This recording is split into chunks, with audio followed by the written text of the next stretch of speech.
French artist Anthony Geoffroy does amazing caricature illustrations that have their own unique style. I see a strong influence of Kruger in his work, but there's more than that. Anthony's caricatures have a distinct angular design, and he rearranges the geometry of the head in ways that are totally unpredictable and dynamic. Today, I'm doing a study of his Robert De Niro portrait in charcoal on smooth newsprint. Anthony's original is a digital painting done in Photoshop. To begin my study, I mark off the top, bottom, and middle of my paper. Then I find the middle of the De Niro portrait, which turns out to be De Niro's bottom lip.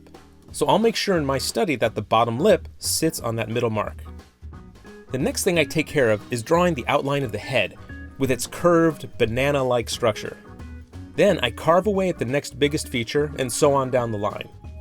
What attracted me to this particular caricature portrait is the strong exaggeration and solid feeling of structure he achieved. When deciding on which caricature from an artist's portfolio to make a study of, be sure to pick one that exhibits all of the qualities that you would like to incorporate into your own skill set.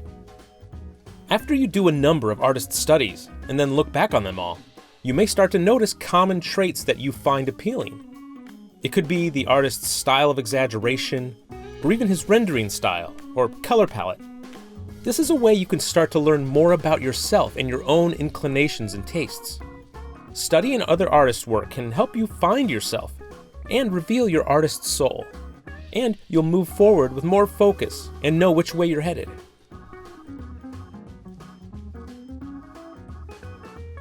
At this point, most of the big outlines are in place, and now I'm mapping or outlining the smaller plane changes. I'm trying to focus on making sure my lines reflect Anthony's contours, which are rigid and straight for the most part.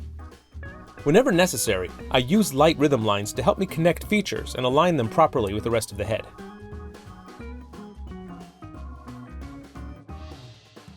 Now is when it gets tricky as I move into even smaller shapes like the wrinkles on the face and their corresponding form and cast shadows.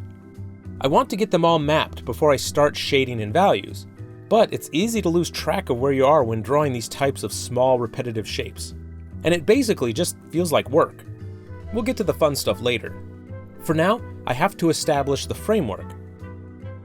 One of the things doing these types of studies teaches me is how to stay disciplined and focused when working on a caricature. Because while I'm copying, it becomes immediately obvious if I start to rush through it or lose my focus.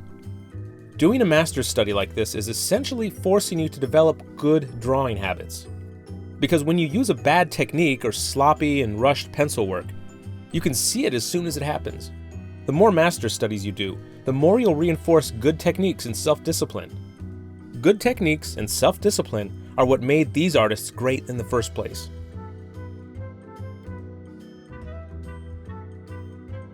So now, I'm just about ready to get into the rendering phase. There are a few patchwork values on the face because I got a little ahead of myself, but that's okay. They just look a little out of place without any other values for context.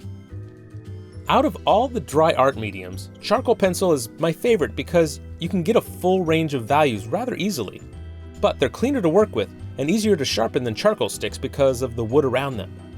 If they're sharpened properly, you can easily get a hard or a soft edge with a small adjustment in the angle. You can shade in large areas quickly and evenly, and smudge an area to blend without much fuss. The longer you spend on a charcoal drawing, the more subtlety and complexity you can show.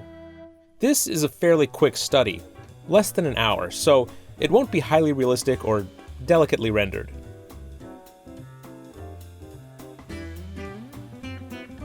Don't forget that with charcoal or graphite, the eraser is also an important drawing tool. It's not just to fix mistakes. Kneaded erasers can be shaped to a fine wedge or a point to carve out small, light shapes in the drawing. The rest of the time here is spent going back and forth between charcoal, pencil, and eraser. So in taking a look at what I've done, one thing really stands out to me now. In my drawing, the head is a lot shorter than it should be. I feel like the likeness and expression are still captured fairly well. My accidental distortion isn't too noticeable if you don't look at them both side by side like this. But this squashing of the forms in a drawing happens every now and then when I film these demos at the Proko studio. The drawing table is at a low angle and I have to sit far back so my head doesn't get in the way of the camera. so I'm always looking at my drawings from below, while the reference photo is upright on the wall in front of me. From that vantage point, the drawing seems to match the reference photo. I know, excuses. But use this as a learning moment. In your own studio, be sure to stay aware of how you're viewing your own drawings and reference photos. Ideally, you should have your drawing board propped up high, almost vertical, and the same with your reference images. Don't let something silly and preventable keep you from doing your best work.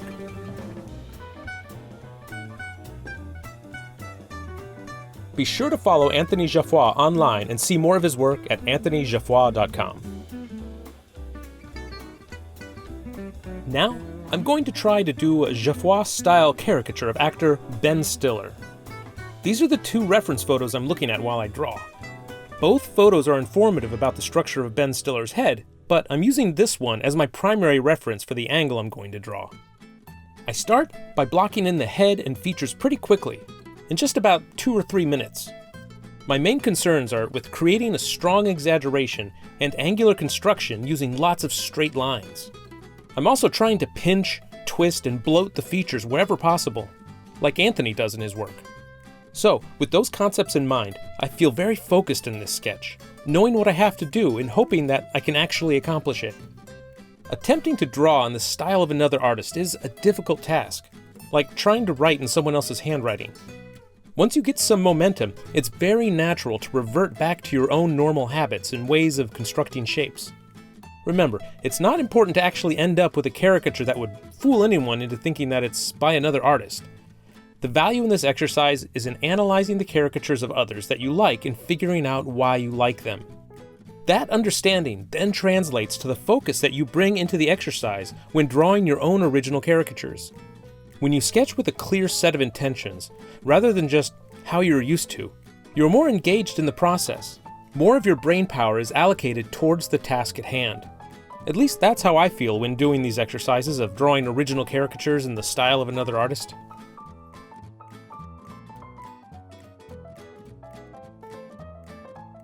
Ben Stiller's head in this reference photo is usually called a 3/4 view, or sometimes a half view. It's in between straight on and true profile, and it's my favorite angle to draw caricatures. The 3/4 view will generally give you the best understanding of a person's facial proportions. You can more easily see if a person, such as Ben here, has a large nose and a small chin, for instance. In a front view, that's not always so obvious. Plus, this just looks more dynamic and interesting than a full frontal view. There are more opportunities for diagonal lines and overlapping of forms. Remember that when selecting your own reference photos. Whenever you have the freedom to choose your own head angles, it's almost always best to go 3/4.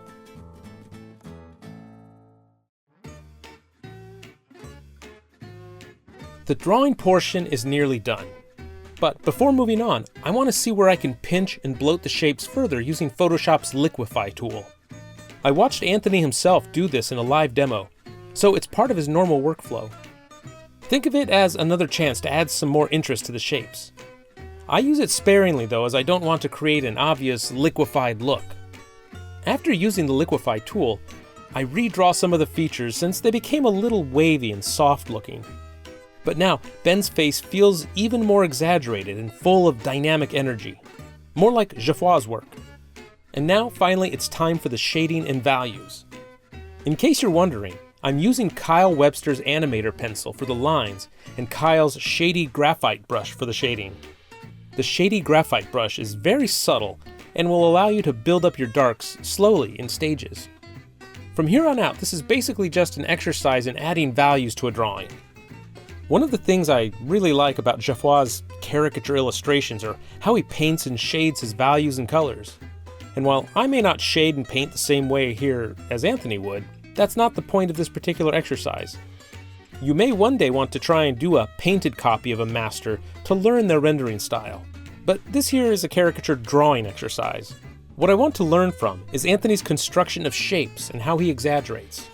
As I said earlier, try not to worry about whether you get a perfect copy or achieve a style of rendering that would fool anyone to think this is someone else's work. The benefit of this exercise is in the process and the effort you put forth in the attempt itself. Just be sure to stay critical of yourself from start to finish. Refer back to the master artist's work for inspiration when you need it. Then figure out what makes their drawings and paintings so good so that you can learn what you need to do to adopt their strengths into your own. I think that I learned a lot with this one about how to be more bold with my exaggeration choices, and how to continue to squash and stretch the drawing with digital tools like the Liquify brush, which is not something I normally would do. Like any other tool, it can be abused and used in a way that hurts the final result, or it can be used with good judgment and dexterity. Just as with a pencil or paintbrush, it just takes a little practice. If you enjoyed this video, share it and tell your friends. And if you want to get updates on new videos, go to proko.com and subscribe to the newsletter.